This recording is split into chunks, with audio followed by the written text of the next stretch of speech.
You believe devil. I am the devil.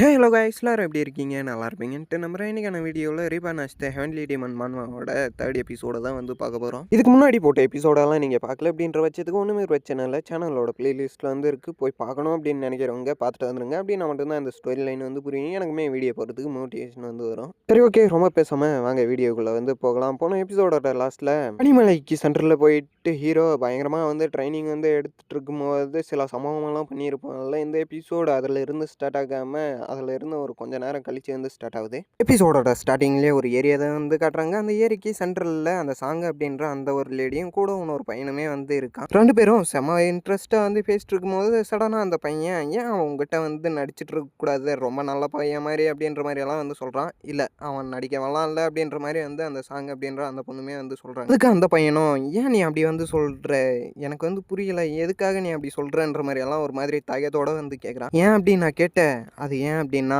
அவன் என்னை cross பண்ணிட்டு போகும்போது சில விஷயங்களெல்லாம் வந்து சொன்னான். அந்த வார்த்தைங்க எல்லாமே ரொம்ப உண்மையான வார்த்தைகள் அப்படின்ற மாதிரியெல்லாம் வந்து அந்த சாங் அப்படின்ற அந்த பொண்ணு வந்து சொல்கிறாங்க. அப்படி நீ சொல்கிறத வச்சு எல்லாம் பார்த்தா அவன் பழசெல்லாம் மறந்துட்டான் போல அப்படின்ற மாதிரியெல்லாம் அந்த பையன் வந்து கேட்குறான். அவனுக்கு பழசெல்லாம் மறந்துருச்சா அப்படின்றது எனக்கு வந்து தெரியல, ஆனால் அவன் பழைய மாதிரி இல்லை, இப்போ ரொம்ப புதுசாக இருக்கான் அப்படின்ற மாதிரியெல்லாம் இவங்க ஒரு மாதிரி ஃப்ளட் பண்ணுற மாதிரி வந்து பேசுகிறாங்க. இதை எல்லாத்தையும் பக்கத்தில் இருந்த பையன் கேட்டுட்டு பேச்சை மாத்திர விதமாக நீ அந்த இடத்துக்கு போயிட்டு அந்த போட்டியில் நீ கலந்து போறியான்ற மாதிரியெல்லாம் வந்து கேட்குறான். ஆமாம், நான் போக தான் போகிறேன், கூடிய சீக்கிரத்தில் அந்த இடத்துக்கு நான் கிளம்புறேன் அப்படின்ற மாதிரியெல்லாம் வந்து அவங்களுமே சொல்கிறாங்க. அப்படியே அந்த இடத்துல சீனை கட் பண்ணி இன்னொரு இடத்துல மோட்டல் மாதிரி இருக்கிற அந்த ஏரியா வந்து காட்டுறாங்க. வெளியே இருக்கிற சோல்ஜர்ஸ் எல்லாம் பார்த்துட்டு ஏன் இந்த இடத்துல இன்ஃபர்மேஷன் அப்படின்றது ரொம்ப லேட் ஆகுது, ஒருவேளை நான் இறந்ததை யாராச்சும் மறைச்சிருப்பாங்களா அப்படின்ற மாதிரியெல்லாம் வந்து யோசிக்கிறான். வேறு யாருமே இல்லை, ஹீரோ தான். இந்த இடத்துல ஏதாச்சும் இன்ஃபர்மேஷன் கிடைக்கும் அப்படின்ட்டு இந்த இடத்துக்கு வந்தேன், ஆனால் அந்த இடத்துல எதுவுமே கிடைக்கல, கடையை சாத்திட்டு டக்குன்னு கிளம்ப வேண்டியது தான் அப்படின்ற மாதிரியெல்லாம் வந்து ஹீரோ சொல்கிறான். அந்த இடத்துல சடனாக அந்த சாங் அப்படின்ற அந்த ஒரு டீம் வந்து என்ட்ராகுது. அவங்க வர்றதை ஹீரோ வந்து பார்க்குறான். இவன் பார்த்தது அந்த பொண்ணுமே வந்து பார்த்துருது. இவங்க எல்லாருமே அங்கே பாடுறா உலகத்திலே நம்பர் 1 கடைக்காரன் அங்கே உக்காந்துட்டு இருக்கான்ற மாதிரி எல்லாம் சொல்லிட்டு அந்த இடத்துக்கு வந்து வராங்க. அந்த கேங்கில் பச்சை கலர் சொக்கா போட்டிருந்தவன் ஹீரோ கிட்ட போயிட்டு என்னப்பா தம்பி, மார்ஷியல் ஆர்ட்ஸ் கற்றுக்கிற போல், அதை கற்றுக்கிற அப்படின்னா நீ என்ன உன்னோட உயிரை காப்பாற்றிக்கிறதுக்காக கற்றுக்கிறியா அப்படின்ற மாதிரியெல்லாம் வந்து கேட்குறான். அதுக்கு ஹீரோ சிரிச்சுக்கிட்டே மார்ஷியல் ஆர்ட்ஸ் அப்படின்றது அடுத்தவங்களை கொல்றதுக்கு தானே அப்படின்ற மாதிரியெல்லாம் ஒரு மாதிரி வந்து டெரராக கேட்குறான். அதை பார்த்தவனும் சரியான ஷாக்கில் எது இவனை பார்த்து நான் பயப்படுறேன்னா என்ன இது விசித்திரமான லுக்காக இருக்கே அப்படின்ற மாதிரியெல்லாம் அவன் கொஞ்சம் பயத்தலையே வந்து இருக்கான். இது எதுவுமே ஹீரோ கண்டுக்காமல் அவன் பாட்டுக்கு டீயை குடிச்சிட்டு இருக்க இவன் என்னடான்னா இது எல்லாமே என்னோட பிரம்ம தான் அப்படின்ற மாதிரியெல்லாம் நினச்சிக்கிட்டு இந்த பொடியனுக்கு இந்த அளவுக்கு தைரியம் எங்கே இருந்து வந்துச்சுன்ற மாதிரியெல்லாம் சொல்லிட்டு அப்புறம்டா குட்டி பையா வேற எங்கே போயிட்டு கடன் வாங்க போகிறன்ற மாதிரியெல்லாம் வந்து கேட்குறான். அதுக்கு பின்னாடி இருந்து அந்த பொண்ணுமே என்ன இப்போ பேசிட்டு இருக்கிற அப்படின்ற மாதிரியெல்லாம் ஒரு மாதிரி டெரராக வந்து கத்துறாங்க. ஒன்றும் இல்லை, ரொம்ப நாள் கழிச்சு என்னோட பழைய ஃப்ரெண்டை பார்க்குறேன்ல, அதனால தான் கொஞ்சம் நல்லா விசாரிச்சுட்டு இருக்கேன் அப்படின்ற மாதிரியெல்லாம் வந்து சொல்கிறான். அதுக்கு இவங்களும் ஓ அப்படியா அப்படின்ற மாதிரியெல்லாம் வந்து சொல்கிறாங்க. ஹீரோ சடனாக எழுந்து சரி ஓகே நான் இந்த இடத்துல கிளம்புறேன், டட்டா பை பாய் அப்படின்ற மாதிரி சொல்லிட்டு அந்த இடத்துல இருந்து கிளம்புறான். டே என்னடா பயத்தில் எங்கேருந்து போல அப்படின்ற வரையெல்லாம் வந்து சொல்கிறாங்க. ஹீரோ இது எதுவுமே கண்டுக்காமல் அவன் பாட்டுக்கு வந்து மனசில் வேறு எதையோ ஒன்று தான் நினச்சிக்கிட்டு வந்து போகிறான். கரெக்டான டைமிங்கில் அந்த பொண்ணை கிராஸ் பண்ணும்போது பழைய ஃபீலிங் எல்லாமே அந்த பொண்ணுக்கு அதே மாதிரி தான் வந்து வருது. இருந்தாலும் ஹீரோவை அவங்க சும்மாவே விடலை. பின்னாடி போகும்போது கூட வேறு எங்கடா கடை வாங்க போகிற அப்படின்ற மாதிரி கத்திட்டு புள்ளி பண்ணிட்டு வந்து இருக்காங்க. இது எல்லாத்தையுமே அந்த சாங் அப்படின்ற அந்த பொண்ணுமே வந்து பார்க்குது. அந்த இடத்துல சீனை கட் பண்ணி இப்போ ஹீரோவோட ஃபேமிலியை தான் வந்து காட்டுறாங்க. அந்த ஃபேமிலியில் ஹீரோவுக்குன்ட்டு ஒரு ஃப்ரெண்டு வந்து இருப்பான்ல பச்சை சொக்கா, அவன் வந்து அந்த ஃபேமிலியை வந்து க்ளீன் பண்ணிட்டு வந்து இருக்கான். ஃபேமிலி இருக்கிற ஏரியாவை ஹீரோவுமே அந்த இடத்துக்கு டோர் ஓப்பன் பண்ணிட்டு வந்துட்டு என்னடா இவ்வளோ நேரத்துக்கு க்ளீன் பண்ணுற என்ன விஷயம்ன்ற மாதிரியெல்லாம் வந்து கேட்டான். இப்படி தான்ப்பா சில விருந்தாளிங்களெல்லாம் வராங்களாம், அதான் என்னை க்ளீன் பண்ண சொன்னாங்கன்ற மாதிரியெல்லாம் சொன்னால் யார் வராங்க அப்படின்ற மாதிரி வந்து கேட்குறான். நீ இந்த மாதிரி அடிக்கடி வந்து என்கிட்ட இந்த மாதிரி பேசுறதுனால தான் நீ மறந்துட்ட அப்படின்றது நான் எனக்கு ஞாபகம் வருதுன்ற மாதிரியெல்லாம் அவன் ஒரு மாதிரி தயக்கத்தோடவே வந்து சொல்ல ஹீரோவும் மனசுக்குள்ளவே இவன் ஒருத்தன் தான்டா என்கிட்ட உண்மையாக வந்து இருக்கான்ற மாதிரியெல்லாம் வந்து சொல்கிறான். அவனுமே இதோ இந்த மாதிரி பெரிய ஒரு செக்டர் சேர்ந்தவங்க வராங்க, நம்ம நம்பர் 3ல் வந்து இருக்கோம், அவங்க நம்பர் 1ல் வந்து இருக்காங்க அப்படின்ற மாதிரியெல்லாம் வந்து சொல்கிறான். நீ அன்றைக்கி என்கிட்ட இது ரொம்ப பெரிய செக்ட், நம்ம தான் பெரிய கை அப்படின்ற மாதிரியெல்லாம் சொன்னி நம்ம நம்பர் 3க்கு போனதுக்கான ரீசன் என்னடான்னு கேட்டால் சொல்லணுமான்ற மாதிரியெல்லாம் மாதிரியெல்லாம் வந்து கேட்குறான். சொல்லுன்னா நம்மளோட ஃபேமிலி நாசமாக போனதுக்கான காரணமே நீ தாண்டா அப்படின்ற மாதிரி சொல்லிட்டு அவன் ஒரு மாதிரி வந்து சொல்கிறான். இதை கேட்ட ஹீரோவுக்கு ஒன்றுமே சொல்கிறதுக்கு வந்து இல்லை அப்படின்ற மாதிரி சொல்லிட்டு சைலண்ட்டாக வந்து நிற்கிறான். இதை தான் அந்த கருவாயினம் சிம்பாலிக்காக என்னை குத்தி காட்டுற மாதிரி வந்து சொன்னானா அப்படின்ற மாதிரியெல்லாம் வந்து சொல்கிறான். வேறு யாருமே இல்லை, அந்த மோர்ட்டலில் வந்து சொல்லியிருப்பான்ல அதில் தான். இப்போ அந்த பச்சை சொக்காவும் டே ப்ரோ உன் கூட பேசிட்டே இருந்தால் டைம் போயிட்டே தான்டா இருக்குது அப்படின்ற மாதிரி எல்லாம் சொல்கிறான். டே அதுக்கு நான் என்னடா பண்ணுறதுன்ற மாதிரி ஹீரோ பார்க்க, நீ ஒன்றும் பண்ண தேவையில்ல, இந்த இடத்துல இருந்து கிளம்ப, எனக்கு 1008 வேலை இருக்குடா அப்படின்ற மாதிரி சொல்லிட்டு அவன் என்னடானா அந்த பக்கம் மூஞ்சியை திருப்பிக்கிறான். என்னடா சொல்கிற அப்படின்னா என்னை வெட்டி பையனை குத்தி காட்டுறியா அப்படின்ற மாதிரி எல்லாம் ஹீரோ கேட்டா, டே எனக்கு 1008 வேலை இருக்குடா, நான் இந்த இடத்துல இருந்து கிளம்புறேன் அப்படின்ற மாதிரி சொல்லிட்டு அந்த பையை தூக்கிட்டு வந்து கிளம்புறான். இது மட்டும் இல்லை, இன்னும் ஏகப்பட்ட வேலை இருக்குது, நான் போயிட்டு எல்லா வேலையும் பார்க்கணுமேன்ற மாதிரி எல்லாம் சொல்லிட்டு அந்த இடத்துல இருந்து போனால் ஹீரோ என்ன இவன் திடீர்னு இந்த அளவுக்கு வந்து மாறிட்டான், நம்ப முடியலையேன்ற மாதிரியெல்லாம் வந்து பார்க்குறான். சரி ப்ரோ நீ வெயிட் பண்ணு, நான் போயிட்டு வேலையெல்லாம் முடிச்சுட்டு அதுக்கப்புறமா வந்து வரேன் அப்படின்ற மாதிரி சொல்லிட்டு அந்த இடத்துல இருந்து செம ஸ்பீடில் வந்து ஓடுறான். என்ன இவன் இன்னைக்கு தினுசா இருக்கானே அப்படின்ற மாதிரியெல்லாம் ஹீரோ அவனை ஒரு மாதிரி வந்து பார்த்தா பின்னாடி இருந்து ஒருத்தங்க ஹீரோ வந்து கூப்பிட்றாங்க. ஹீரோவும் யாரா அந்த குட்டி சாத்தான் அப்படின்ற மாதிரி சொல்லிட்டு பின்னாடி திரும்பி பார்த்தா அந்த வேலை செஞ்சுட்டு இருந்தான்ல அந்த பச்சை சொக்கா, அவனோட தங்கச்சி தான் இவங்க. என்னம்மா சொல்லணும் சொல்லு அப்படின்ற மாதிரியெல்லாம் வந்து சொன்னான். மாஸ்டர் நீங்கள் இன்னும் எங்கள் அண்ணனை எத்தனை நாளைக்கு டார்ச்சர் பண்ணுவீங்கன்ற மாதிரியெல்லாம் வந்து கேட்டால், என்னம்மா சொல்கிறேன் உன் அண்ணனை நான் எதுவுமே பண்ணலையேன்ற மாதிரியெல்லாம் வந்து கேட்டான். நீங்கள் எதுவுமே பண்ணலையான்ற மாதிரி அவங்க வந்து அழுறாங்க அந்த குட்டி பொண்ணு. ஏமா அழுற அல்லாமல் சொல்லு அப்படின்ற மாதிரி எல்லாம் வந்து கேட்டால், இன்றைக்கி வரேன்னு சொன்னாங்கல்ல, இதுக்கு முன்னாடி அவங்க வரும்போது என் அண்ணனை பிடிச்சி அடிச்சுட்டு புள்ளி பண்ணிட்டு வந்துருந்தாங்க, அதை தான் அப்படின்ற வந்து என்னம்மா சொல்கிறேன் அந்த இடத்துல நான் இல்லையான்ற மாதிரி எல்லாம் வந்து கேட்டால், நீங்கள் இல்லாமையா என் அண்ணன் அடி வாங்கினதுக்கான காரணமே நீ தாண்டா அப்படின்ற மாதிரியெல்லாம் அவங்க செம கடுப்பில் வந்து பேசுகிறாங்க. ஹீரோவுக்கா ஒன்றுமே வந்து புரியல. என்ன அவன் சொல்கிறது, என்ன அவன் நடக்குதுன்னே வந்து தெரியல. அந்த இடத்துல ஃப்ளாஷ்பேக்கை வந்து போட்டால் ஹீரோ சரக்கு அடிச்சுக்கிட்டு அப்படிதான் இன்னும் அடி அடி அப்படின்ற மாதிரியெல்லாம் கத்திட்டு வந்து இருந்திருக்கான். இதை எல்லாத்தையும் அந்த குட்டி பொண்ணு சொல்லிட்டு சரி ஓகே மாஸ்டர் நான் வரேன் அப்படின்ற மாதிரி சொல்லிட்டு அந்த இடத்துல இருந்து கிளம்புறாங்க. அப்புறம் நான் வந்து நம்புகிறேன், ஆனால் உங்களை இல்லை என் அண்ணனை. என் அண்ணன் அன்னைக்கு சொன்னான் நீங்கள் மாறிட்டீங்க அப்படின்ட்டு, அதை நான் நம்புகிறேன் அப்படின்ற மாதிரியெல்லாம் வந்து சொல்லிட்டு அந்த இடத்துல இருந்து கிளம்புறாங்க. ஹீரோவா ஒன்றுமே பேச முடியாமல் அப்படியே செஞ்சு வச்ச சில மாதிரி வந்து நின்றுருக்கான் மனசுக்குள்ளவே. என்ன இவ்வளோ அடி வாங்கி இவ்வளோ கஷ்டப்பட்டுமே என் கூட இவன் நண்பனாக இருக்கான் அப்படின்னா இவனை நான் எக்காரணத்தை கொண்டு இழக்க மாட்டேன்டா அப்படின்ற மாதிரி சொல்லிட்டு அவனை வந்து பார்க்குறான். அவன் உளுந்து உளுந்து வந்து க்ளீன் பண்ணிட்டு வந்து இருக்கான்.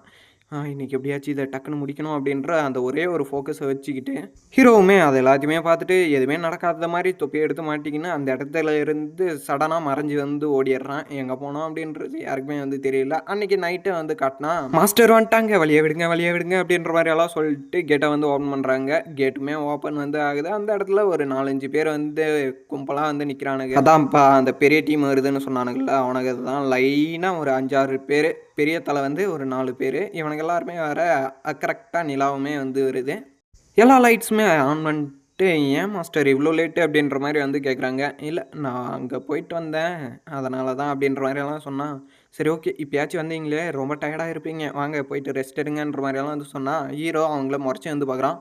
இவங்க தான் அன்றைக்கி வந்து இவங்களை அடித்தாங்களா அப்படின்ற மாதிரி சொல்லிட்டு, இல்லை எனக்கு இப்போதைக்கு எந்த ஒரு ரெஸ்ட்டுமே தேவையில்ல, நான் போயிருந்தது ரொம்ப பெரிய இடம், இந்த மாதிரி சின்ன இடத்துலலாம் நாங்கள் இருக்க மாட்டோம்னு தெரியாதா அப்படின்ற மாதிரி அவன் ஒரு மாதிரி நக்கலாக வந்து பார்க்குறான். ஹீரோவுமே அவங்க எல்லாருமே செம கடுப்பில் வந்து பார்த்துட்டு இருக்க, சரி ஓகே நாங்கள் இல்லாமல் நீங்கள் இருக்க மாட்டீங்கன்னு தெரியும், அதனால் இன்றைக்கி ஒரு நாள் மட்டும் இருக்கோம், அப்புறம் நாங்கள் இல்லாமல் நீங்கள் எந்த காலத்துலேயும் கடன் இல்லாமல் இருக்க மாட்டீங்கன்னு தெரிஞ்சு போச்சு அப்படின்ற மாதிரியெல்லாம் சொல்ல, ஏன் மாஸ்டர் நீங்கள் இப்படி பேசுகிறீங்க, வாங்க உள்ளே போகலான்ற மாதிரி சொல்லிட்டு அந்த இடத்துல இருந்து கூப்பிட்டு போகிறான். அவனுமே சிரிச்சுக்கிட்டு சரி வரேன் அப்படின்ற மாதிரி சொல்லிட்டு வில்லத்தனமாக வந்து சிரிக்கிறான். ஏதோ பெரிய பஞ்சாயத்தை இழுக்க போகிறான்னு நினைக்கிறேன். அந்த ஒரு ஃபேமிலி ஹெட்டை ஹீரோவோட அப்பா வந்து கூப்பிட்டு போகிறாரு. வாங்க மாஸ்டர் இதோ இந்த வழியாக வாங்க அந்த வழியாக வாங்க அப்படின்ற மாதிரி எல்லாம் சொல்லிட்டு சும்மா வந்து பேசிட்டு வந்து போகிறாங்க, பேசணுமே அப்படின்றதுக்காக. அதில் ஒருத்தன் நீ தானே அந்த கடங்கார நாய், நீ எழுந்துட்டியா அப்படின்ற மாதிரியெல்லாம் வந்து சொல்கிறான். இருக்குடி இருக்கு, நீ இதே மாதிரி பேசிட்டுரு அப்படின்ற மாதிரி ஹீரோவுமே அவனை கொஞ்சம் நக்கலாக வந்து பார்த்துட்டு வந்து இருக்கான். ஹீரோ அப்படியே சைடில் வந்து பார்த்தா நம்ம பச்சை சொக்கா தான் வந்து பயத்தில் நடுங்கிட்டு வந்து இருக்கான். எவனைக்காச்சும் உன்னை ரிவேஞ்ச் எடுக்காமல் விட மாட்டான்டா, கண்டிப்பாக நீ சாவ போகிற அப்படின்ற மாதிரியெல்லாம் வந்து சொன்னான். சரி ஓகேடா குட்டி பேசுங்களா, நான் போயிட்டுறேன், நீங்கள் பார்த்து பத்திரமா இருங்கன்ற மாதிரி சொல்லிட்டு ஹீரோ அந்த இடத்துல இருந்து கிளம்புறான். அவனுக்கு சரியான கடுப்பு. ஹீரோ அப்படியே பொடி நடையாக போக, என்னடா நக்கலாக பேசிட்டு போகிற, என்ன அத்திமுறான்ற மாதிரியெல்லாம் வந்து கேட்டான். யாருக்கு பார்த்தியும் என்ன என்ன தௌலத்தா அப்படின்ற மாதிரி ஹீரோ டெரராக வந்து கேட்குறான். இதோடா கடங்கரனுக்கு வந்த தௌலத்தை அப்படின்ற மாதிரி அவனுமே வந்து பார்க்க, டேய் உங்ககிட்ட பேசி எனக்கு டைம் வேஸ்ட் பண்ண சுத்தமாக விருப்பம் இல்லடா அப்படின்ற மாதிரியெல்லாம் சொல்லிட்டு அந்த இடத்துல இருந்து கிளம்புறான். ஹீரோவோட ஃபேமிலியை சேர்ந்தவனுங்களே இவன் மாறிட்டான் அப்படின்னு சொன்னானுங்க. ஆனால் இவனை நம்புறதா இல்லையா அப்படின்ற மாதிரியெல்லாம் பார்த்துட்டு வந்து இருக்காங்க. அதில் ஒருத்தன் இவன் மாறி இருக்கிறதுக்கெல்லாம் வாய்ப்பு இல்லை, சும்மா ஏமாற்றிட்டு வந்து சுற்றுறான் அப்படின்ற மாதிரியெல்லாம் ஹீரோ வந்து பார்த்துட்டு கிண்டல் வந்து பண்ணுறான் மனசுக்குள்ளவே. என்னடா அங்கே பின்னாடி சத்தம் அப்படின்ற மாதிரி சொல்லிட்டு ஹீரோ பின்னாடி திரும்பி பார்த்தா அந்த குட்டி பொண்ணை அந்த வில்லப்பயவெல்லாம் வந்து பிடிச்சி வச்சிருக்கான். மாஸ்டர் என்னை காப்பாற்றுங்க அப்படின்ற மாதிரியெல்லாம் வந்து சொன்னால் ஹீரோ முறைச்சி வந்து பார்க்குறான், ஒன்றும் சொல்கிறதுக்கு இல்லை. அப்புறம் அந்த பச்சை சொக்கா போயிட்டு என் தங்கச்சியை ப்ளீஸ் விட்ருங்க அப்படின்ற மாதிரியெல்லாம் வந்து கேட்டால், எவ்வளோ தைரியம் தான் கலக்கிற நாய் நீ என்னை வந்து தொடுவேன்ற மாதிரியெல்லாம் சொல்லிட்டு கீழே வந்து தள்ளி விட்றான் அந்த பச்சை சொக்காவை. கீழே தள்ளி விட்ட ஃபோர்ஸுக்கு 10 அடி பறந்துட்டு போயிட்டு விழுவான்னு பார்த்தா அந்த இடத்துல மண்டி போட்டு ப்ளீஸ் என்னோட தங்கச்சியை வந்து விட்டுருங்கன்ற மாதிரியெல்லாம் வந்து சொன்னான். இல்லை விடலை, டேய் நீ அன்னைக்கு உதவ வாங்கினவன் தானே அப்படின்ற மாதிரி அவனுமே வந்து பார்த்துட்டு பழைய விஷயங்களெல்லாம் சும்மா போட்டு வந்து காட்டுறாங்க, இவனை எப்படியெல்லாம் அடித்தாங்க அப்படின்றது. இவனும் மண்டி போட்டு வந்து இருக்க ரொம்பவே அசிங்கமான ஒரு வேலையை வந்து பார்ப்பான். அதாவது அவனோட எச்சில் வந்து இவன் முன்னாடியே துப்பிட்டு அதை வந்து க்ளீன் பண்ணுறா அப்படின்ற மாதிரி வந்து சொல்கிறாங்க. இவங்க எல்லாருக்குமே சரியான ஷாக்கு. நான் அப்போவே சொன்னேன்ல, நான் இன்றைக்கி வரேன், என் முன்னாடி எந்த ஒரு தூசியுமே இருக்கக்கூடாது அப்படின்ட்டு. நீ என்னடானா இவ்வளோ பெரிய அசிங்கத்தை விட்டு வச்சுருக்க, எவ்வளோ தைரியம்டா உனக்கு அப்படின்ற மாதிரியெல்லாம் வந்து கத்துறான் இவன். மாஸ்டர் ப்ளீஸ் என்னோட தங்கச்சியை விட்டுருங்க, இதை கூட நான் க்ளீன் பண்ணிடுறேன் அப்படின்ற மாதிரியெல்லாம் வந்து சொன்னான். ஃபஸ்ட்டு நீ அதை க்ளீன் பண்ணு ராஜா, அதுக்கப்புறமா நான் இவனுங்களை விடுறேன் அப்படின்ற மாதிரியெல்லாம் வந்து சொன்னான். ப்ளீஸ் மாஸ்டர் விட்டுருங்க விட்டுருங்க அப்படின்ற மாதிரி கெஞ்சிக்கிட்டே வந்து இருக்கான். சரி ஓகேடா நான் உங்களை விடுறேன், ஆனால் அதில் ஒரு ரூல்ஸ் வந்து இருக்குது, நீ உன்னோட நாக்கால் அதை வந்து க்ளீன் பண்ணணும் அப்படின்ற மாதிரி சொல்லிட்டு காலுலே வந்து ஒதுக்கிறான். அதுக்கு அந்த குட்டி பொண்ணு ஆனால் எழுந்துறீங்க நானே இதை வந்து க்ளீன் பண்ணிடுறேன் அப்படின்ற மாதிரியெல்லாம் வந்து கத்துனா. இல்லை அவன் ரொம்ப வில்லத்தனமாக வந்து சிரிச்சுக்கிட்டே வந்து இருக்கான். நீ இப்போ க்ளீன் பண்ணுறியா இல்லையா அப்படின்ற மாதிரி. அவ்வளோதான் பச்சை சொக்காவுக்கா என்ன சொல்கிறதுன்னே வந்து தெரியல. பக்கம் இருந்த எல்லாருமே வந்து சைலண்ட்டாக தான் வந்து இருக்கானுங்க, எதுவுமே வந்து பேச முடியாமல். அந்த குட்டி பொண்ணு அழுந்தவங்க அவ்வளோதான், கண்ணிலேருந்து தண்ணி மேலே தண்ணியாக வந்துகிட்டே வந்து இருக்கு. அவனும் மாஸ்டர் இதை நான் க்ளீன் பண்ணுறேன், என் தங்கச்சியை மட்டும் விட்டுருங்கன்ற மாதிரியெல்லாம் வந்து சொன்னான். சரா விட்டுட்டேன் க்ளீன் பண்ணு அப்படின்ற மாதிரியெல்லாம் வந்து சொல்கிறாங்க. அந்த குட்டி பொண்ணுமே கண்ணை வந்து முடிக்கிறாங்க. கண்ணை மூடினவங்க உடனே ஹீரோ பக்கம் கண்ணை ஓப்பன் பண்ணி பார்த்தா ஹீரோ அவ்வளோதான் சைலண்ட்டாக தான் வந்து இருக்கான் அப்படின்ற மாதிரி தான் அவங்களுக்கு வந்து தெரியும். ஆனால் ஹீரோ சைலண்ட்டாக தான் வந்து இருக்கான். ஹீரோவை பார்த்தா அந்த குட்டி பொண்ணுமே இவனை போயிட்டு நல்லவன் நினச்சேனே அப்படின்ற மாதிரியெல்லாம் வந்து முறைச்சி வந்து பார்க்குறாங்க. அதுக்கு ஹீரோ எதுவுமே சொல்லாமல் அப்படியே சைலண்ட்டாக வந்து இருக்க. அவ்வளோதான் குட்டி பொண்ணுக்கா எவனை போயிட்டு நம்ம நல்லவன் நினச்சோமே, நான் அண்ணனெல்லாம் நம்பினேனே அப்படின்ற மாதிரியெல்லாம் நினச்சா இவன் அந்த எச்சியை அப்படியே தான் வந்து பார்த்துட்டு வந்து இருக்கான்.